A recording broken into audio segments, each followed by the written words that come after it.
J'aime l'abstraction. J'aime la photo abstraite. J'aime ça, ces flous-là. J'aime ça, ces sujets-là qui deviennent complètement autre chose. Alors, pour faire de la photo abstraite, il ne s'agit pas de prendre son appareil et de le bouger dans n'importe quel sens là, et dire je crée un flou de bouger et puis voilà, je viens de faire de la photo abstraite. Il y a certaines techniques pour y parvenir et aujourd'hui, on en examine une autre.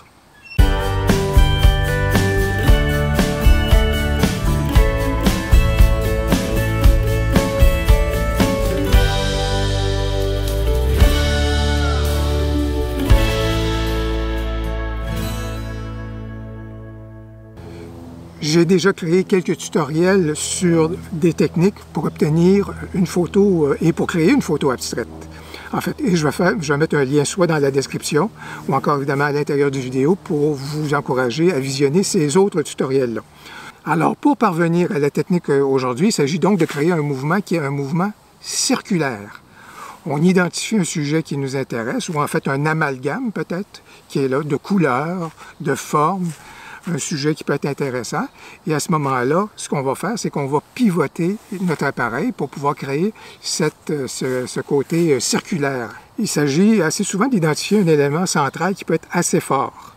Et on va pivoter autour de cet élément-là. Vous allez pouvoir voir par la démonstration que je vais faire comment on peut y parvenir.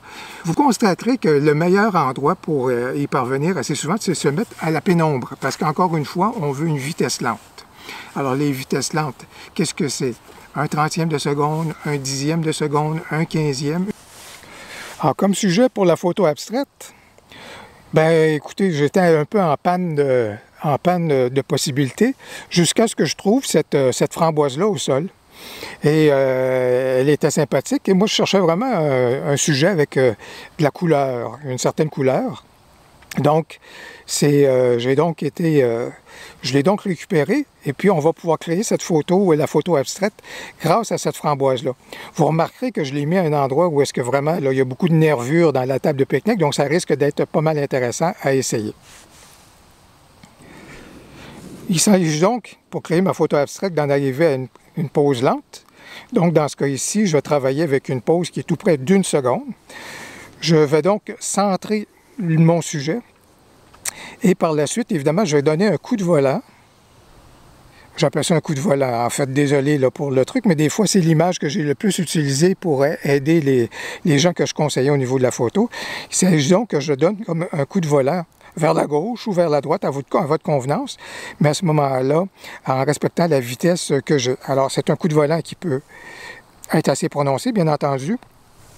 Et ce que je vais tenter de faire, c'est toujours de garder centré, évidemment, la framboise dans ce cas ici, ou le sujet qui peut être principal. Ça peut être une tache de couleur, entourée de verdure, etc., etc., mais grosso modo, quand on donne ce truc-là, on y va et on donne un coup en tentant de garder l'objet le plus centré possible à l'intérieur de notre cadrage. Alors j'essaie et j'y vais. La meilleure façon, évidemment, c'est de s'essayer à plusieurs reprises, de faire le geste de façon assez en succession. Comme ça, vous allez développer votre propre rythme. Vous allez garder un bon sens aussi du mouvement. Vous allez réussir de plus en plus à garder votre élément le plus centré possible pour finalement atteindre le résultat que vous vouliez. La technique pour créer de la photo abstraite qu'on a vue aujourd'hui peut être utilisée évidemment dans plusieurs contextes. Et pas uniquement dans le contexte avec des éléments naturels comme on retrouve ici dans un parc, etc., etc. Évidemment, vous avez pu voir, ou bien en fait je vous le montre actuellement dans la vidéo, j'ai pu en faire récemment de la photo abstraite avec cette technique-là, avec des éléments qui étaient dans le contexte de photo urbaine.